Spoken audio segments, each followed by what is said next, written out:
next level, whether it be financially or doing what I love rather than what I have to do or what I don't want to do.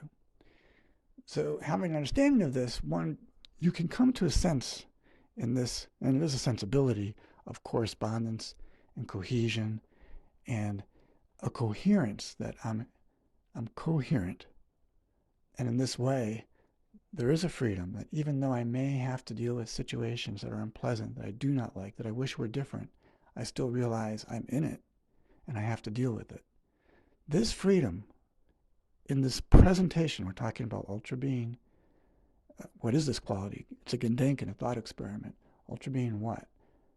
Lovingly present, attuned to an experience, again, that you may not like and you're working the hardest to get out of and change. The mastery comes into keeping the semblance of oneself so that you can correspond masterfully and keep a level of coherence that at least keeps people cooperative or at least interested in a potential resolution. And yes, there may be things that are unpleasant and even ugly to work through. And other people, though, following your leadership by your measure of example in the UBE3, ultra being an excellent example of enlightenment as we're able to do it, right? As we know it to be, as we experiment and explore this realm, there will be a quality that we can define as a coherence that's measured in our correspondence in the way that we're able to be in the moment. And I think it's kind of deep. For some people, it'll be like, well, over their heads. Other people, perhaps profound. But to have the sense that even in my thought processes, and it could be you imagined, and obviously it's not real, but it's like it's a seesaw or teeter-totter. Things can go yin and yang, back and forth in one thought or another because you could be unsure. Or it's just, again, wanting to change it, but not knowing how. Sort of just a frustration of dealing with something you don't want that is unpleasant, or something you wish was different, but there's fear, or just the unknown that prevents you from making that step forward. I get it. And yet, on a deeper level, we could sense that if there were to be this loving conversation with yourself, with that significant other, or your best friends, family, people that you want to relate better with, and that's why I talk also about in other lectures about we ought to start a friendship fellowship.com.org, because a friendship fellowship would be a high level of friendship and would be empowering the friendship and the connection. So it's more meaningful than just going to the bar.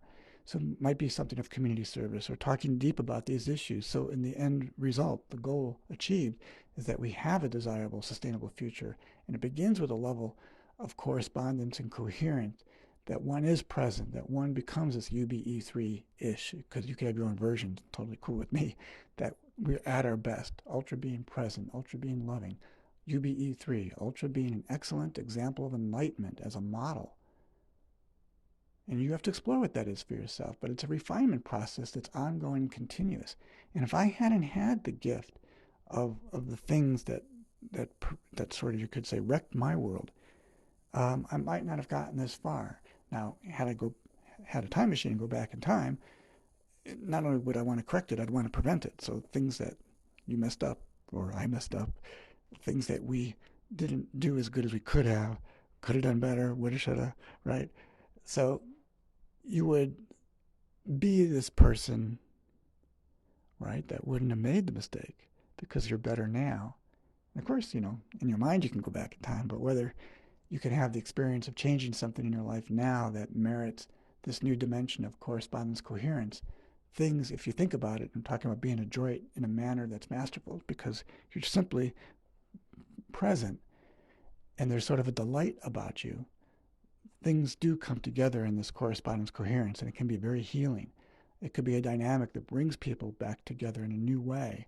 Just because the old story is gone, poof, it's wrecked. And there's a reckoning here. The world slosh is an interesting area of study. I mean, I thought I was only going to do it a couple times, talk about it a couple times as a concept, but I'm really kind of liking it now. And it's probably its own book, maybe in German in the future. It'll be translated to German because I don't speak it.